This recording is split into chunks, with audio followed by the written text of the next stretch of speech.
in the future. Kasi meron for an instance, merong components na hindi in-expect na gano'n siya kadali masira. So, in the future, alam na natin kung kailan siya possible masira or, ano yung possible na, remedy sa kanya. So, regulatory compliance to ensure adherence to aviation regulation and standards which may require thorough inspections and documentation.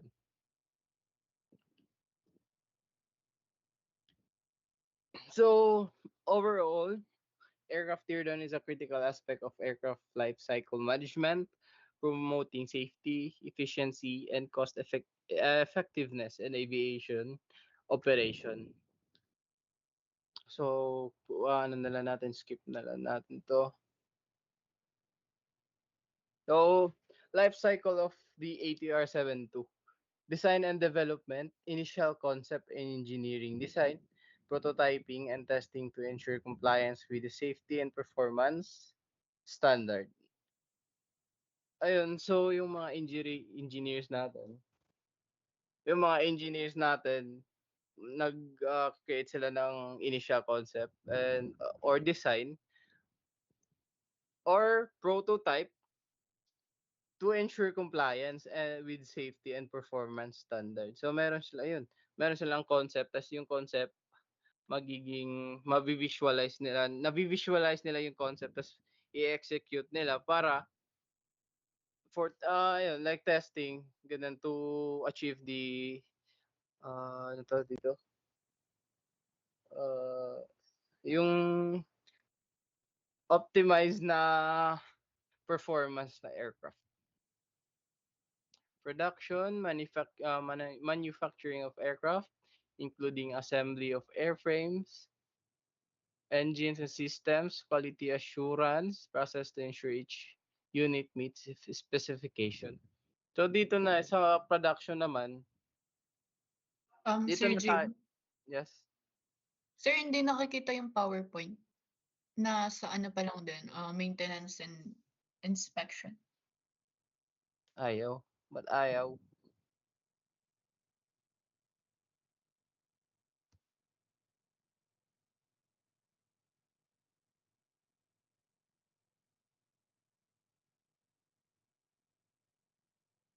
ala, ayun. Ayan, kita nyo ba? Ay, mali. Ayun, yung na-mention ko before.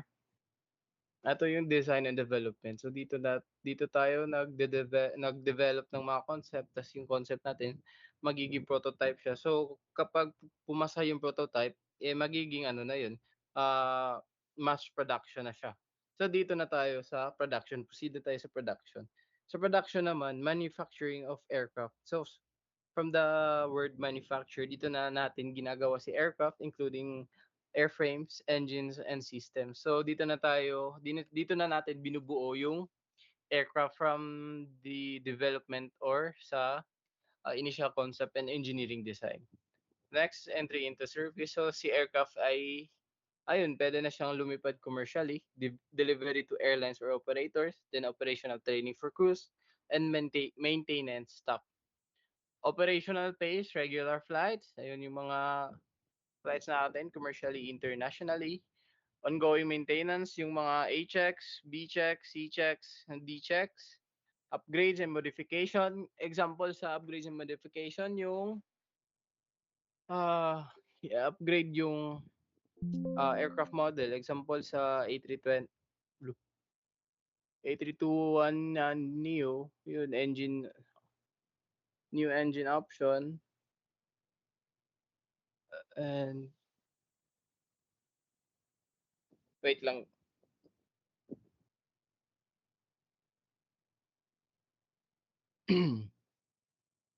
Life cycle of the ATR yun. So fifth na tayo from the operational phase. Mid-life checks, ito na yung mga major inspection like heavy maintenance, yung C-check niya. Ayun, annual maintenance assessment of aircraft and components. Si sheet metal naman dito, with necessary repairs and replacement. End of service. Dito na papasok si tear down. So chine-check natin kung operational pa ba or puwede pa ba siyang bumalik sa service or yung mga components niya i-ano na natin, scraps to, sell to the consumers. Sale or lease to other operators, storage for potential future use, ayun. Like ilagay natin sa mga warehouses for backups if ever uh, there's a need of specific component. 7 is tear down and recycling. So pagkatapos dito, after natin ma-inspect yung aircraft, tear down and recycling, ayun na, binebenta na natin yung pinipiyesa-piyesa na natin 'to. Iniisa-isa natin yung components. After checking, puwede natin ibenta sa mga consumers. Legacy and documentation, maintaining records of the aircraft history, modification and maintenance for regulatory purposes. So, kahit kahit hindi na operational yung aircraft, lahat ng documents from start, dapat natin yun, ah, anong tawag dito, i-keep since lahat ng vital information nandun sa mga documents na yan. So, 'di dapat natin, anong tawag dito, we should have a copy, a hard copy. Ayun, we should have a copy sa mga documents niya.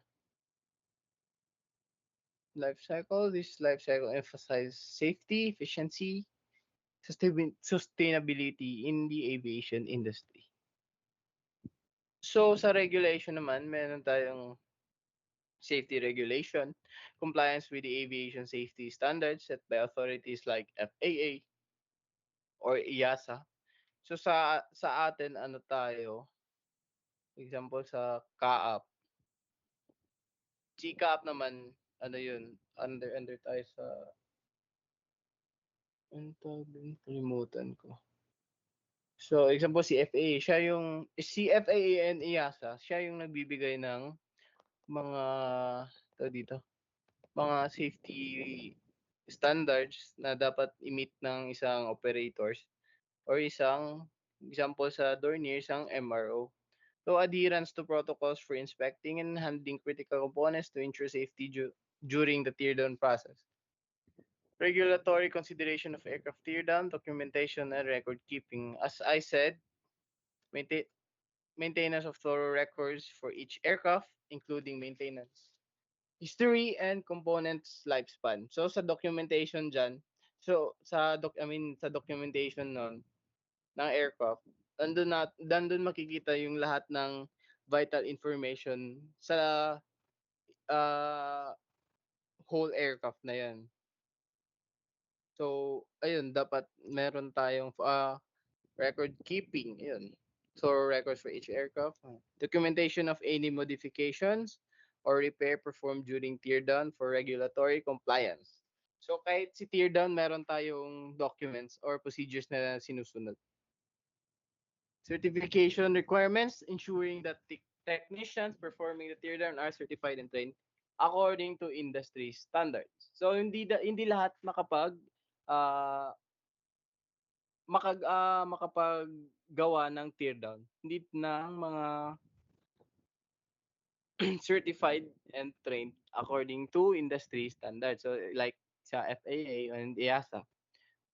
So dapat tayo kukuha ng EASA license or FAA license, indicating na puwede tayong mag tawag dito, puwede tayong mag tear down. And parts reclamation, adhering to regulations governing the sale and redistribution of salvage parts to ensure they meet safety and performance criteria. Next, environmental regulation, compliance with local and international regulations concerning hazardous materials, oils, fluids, and chemicals. So meron sa environmental, meron din tayong regulation yun. It's either local or international regulations. Dapat maano natin yun, ma tawag dito, ma-comply natin. So, example sa yun, sa mga considerations during tear down process, meron tayong waste management. So, dapat natin i-dispose ng, dapat natin proper dispose yung mga example sa mga oils, sa mga liquids na ganyan, yung mga chemicals or hazardous materials or hazmat para makaiwas tayo sa environmental damage. Yun, like metals, plastics, and composite to minimize landfill impact, handling of hazardous materials in accordance with environmental regulation to prevent contamination. So, ayun, mga yung environmental damage dyan. Emission controls, implementing practices to reduce emissions during tear down process, including proper management of solvents and chemicals. Third is resource recovery, the salvaging usable components to extend their life cycle, thereby reducing the need for manufacturing and minimizing resource consumption. So, dito naman, para tayo sa resource recovery, yung sinasabi ko, kaya tayo magtitirian para ma-save natin yung ibang components na mapakinabangan pa natin in the future. Sustainability practices engaging in eco-friendly practices such as recycling metals and using sustainable materials where possible. Implementing processes that reduce energy consumption and environmental footprints during teardown operations. Community impact. Assessing the potential impact of teardown activities on local communities, including noise, traffic, and environmental concerns. So, ang dito naman, new objective naman yung pag-usapan natin. So, the objective of aircraft teardown are multifaceted, and have evolved over the time. So, first is resource recovery. So, teardowns allow the recovery of valuable parts and materials. This can be reused or refurbished or sold, providing a return on investment for the aircraft owner. Ayun, as I said multiple times na, kaya tayo nagti-tear down para mabenta natin yung mga mapakinabangan pa natin na components or magamit pa natin in the future. Sustainability by recycling and reusing the parts. The tear down process supports environmental sustainability to reduce waste and the need for the new materials. So, ayun, nagti-tear down tayo para yung mga manufacturer, hindi na sila gagawa ng bagong yung bagong, ang tawag dito, yung mga bagong components. So, like for example sa mga papers, example lang yung sa paper natin. So, kaya tayo magsisave ng paper para hindi na example lang to ha, para hindi na produce yung mga manufacturers for another paper, which is para makagawa tayo ng paper. The first, hindi siya, one of the resources na need natin is yung mga puno. So pag gagawa tayo ng bagong batch of papers, magpuputol na naman tayo ng puno. So ayun, iwasan natin as much as possible, makakapag-sustain tayo, tawag dito, sorry. Sustainability yung target natin, na makasave tayo ng puno or makasave tayo ng materials for the manufacture of the new component. Maintenance and repair, tear down inspections can reveal the actual condition of aircraft components, including any damage or wear. This information is crucial for maintenance and extending the life of other aircraft. So, eto, pag may isang aircraft, example, meron tayong dalawang aircraft, tapos yung isa is for tear down na siya. Tapos nakita natin yung pag-process natin sa tear down, nakita natin yung isang components na gano'n na siya kalala. So meron na tayong idea kung the possible na mangyari sa kabilang aircraft. So, ayun, ma-prevent na natin yun na mangyari sa kabila, yung operational na aircraft. End of life management. Teardowns provide a structured way to manage aircraft that are no longer in service, ensuring that they are disposed of safely and efficiently. So, hindi lang na na katulad ng mga basura na itapon natin sa kung saan-saan. Yung teardown naman, provide a structured way to manage the aircraft that are no longer service. So, meaning of this is uh yung end of life niya, meron siyang patutunguhan kumbaga. Kumbaga na-dispose sila properly or na ano tawag dito, na-store sila properly and efficiently. Ayun, tear down is meticulous process that involves disassembling retired aircraft to usable ano naman, parang ano lang recycle ng mga components. Properly dispose of any remaining waste katulad ng plastics, yung mga metals na hindi na ginagamit, oils and other chemicals. Ayun, initial preparation is one is financed for tear down. All engine inlets, exhaust ports, and APU are recovered, logos and identified marking are painted over. Ito na pala yung yung steps sa tear down. So, initial preparation. Ayun.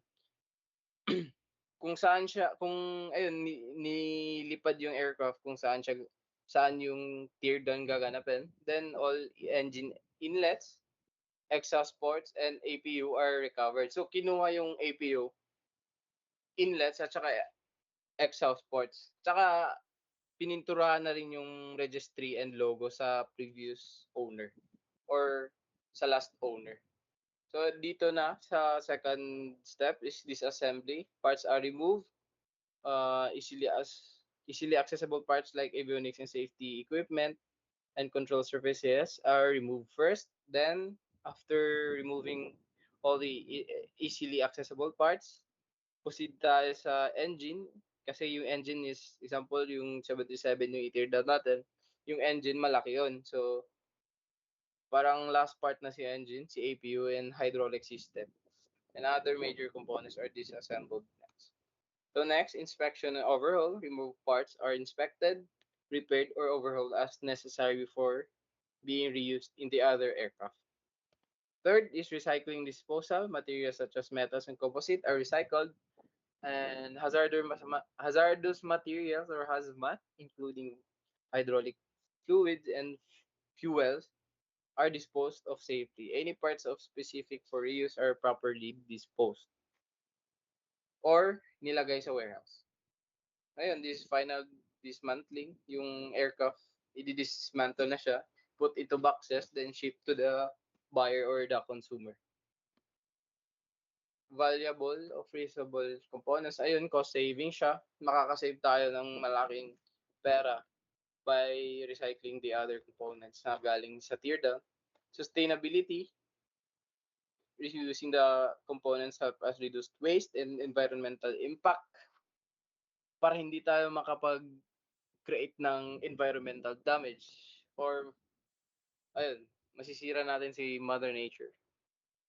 Supply chain efficiency, reusable components can alleviate supply chain pressure, especially in the face of global disruption. They provide a more immediate source of parts. So ayun, yung mga components nilagay sa warehouse, tas if ever man na need natin ng component na yun, ayun, meron na tayong mabibigay diretso. Regulatory compliance, many regulations encourage or mandate the recycling and reuse of aircraft components, supporting the values of teardown operation. Market dynamics, growing demand for used parts as airline seeks to minimize operational costs. The demand for high quality certified used parts is rising. Parang ano na to, yung mga second hand na good condition pa. So nag-grow na yung ano niya, yung market niya. Aging fleet, many airlines are operating older aircraft. Bakit? Para makasave, ayun, hindi na sila anong tawag dito? Hindi na sila bibili ng bago, yung luma na lang kasi Ayun, yung mga aging fleets, need nila ng mga increasing the need of for replaceable parts and components that can be reused. So, 'pag yung 'pag nakaano tayo ng tear down business, eto yung tina-target natin, yung mga aging fleets na yung mga airlines na gumagamit sa aging fleets. 'Yan, sila yung mostly na magiging consumer natin since yung aircraft nila is mga luma na ta's need na namang ng mga bago or second hindi 'to second, ano na, parang surplus na mga components. Yung tear down services, companies specializing in tear down aircraft tear down and disassembly are emerging as like katulad ni Dornier, meron na tayong tear down department. Kakatapos lang last February, ayun, the marketing trend, the trend towards circular economy. So ayun,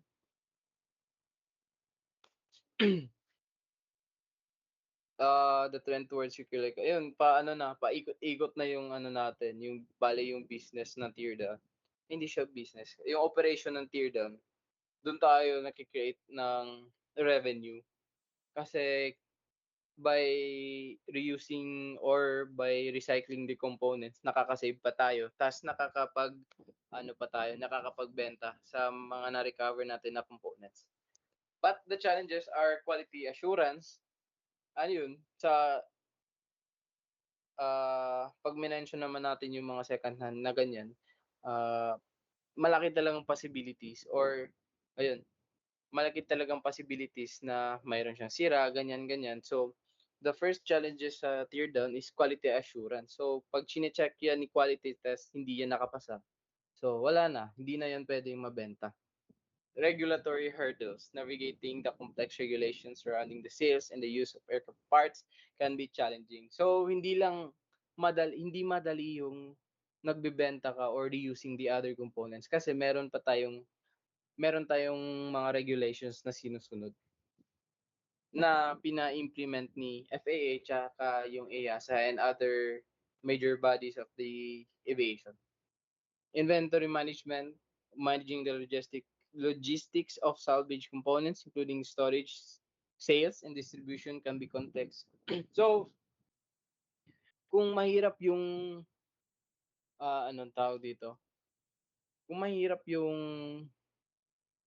pag pag-u-use ng like, recycled components, mas mahirap yung ano, mas mahirap yung mga logistics kasi nga, yung mahirap yung mga storage and ganyan 'pag wala kayong example warehouse. Si Dornier meron tayong sariling warehouse. So, minsan may mga other companies na pinapa-store yung components nila dito sa'tin. Tas yung shipping, shipping ng mga, tear down components, mahirap kasi yun kasi meron rin tayong mga rules and regulations na dapat ma-comply natin. So conclusion, the market for reusable components in aircraft teardown represents our valuable opportunity for cost reduction and sustainability in the aviation. Companies that can effectively navigate the challenges associated with quality and regulation and logistics will be well positioned to capitalize on this growing trend. So that will be the discussion of our aircraft teardown. So may questions po kayo?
baka may ano pa kayo diyan, yung mga tawag dito, mga tinatagong tanong diyan. Tanong niyo na dito ngayon regarding sa aircraft tear down.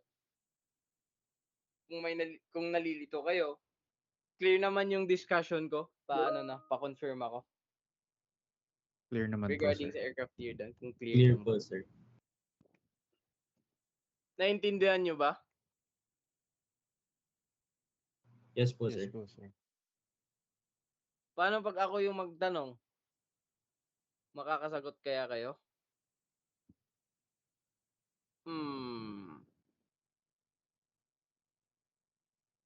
Wala, sino yung nag-raise hands? Sir Patrick Estacio. Sir, nag-raise hands ka, sir? Naiwan lang po, sir. Sorry po. Ay, baka gusto mong sumagot, sir. Hindi po, sir. Ay, hindi. Nagdadrive Ay, po, sir. Sorry ayun. po. So, any questions po? Reaction or violent, confusion or violent reaction? Wag naman sanang, violent.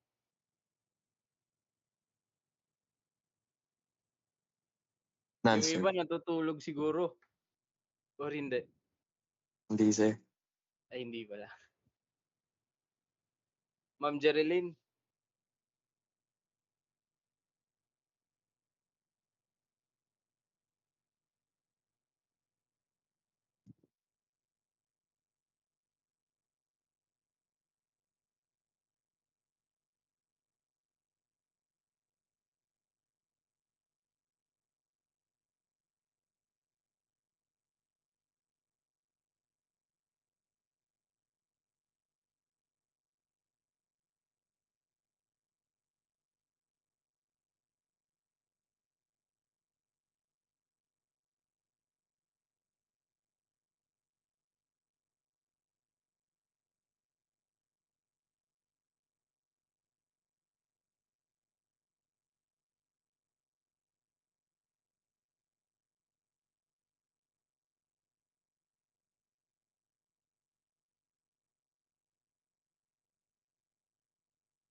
So, pwede na po kayong mag-leave. That will be the discussion for today. Thank you for joining the meeting. Yes?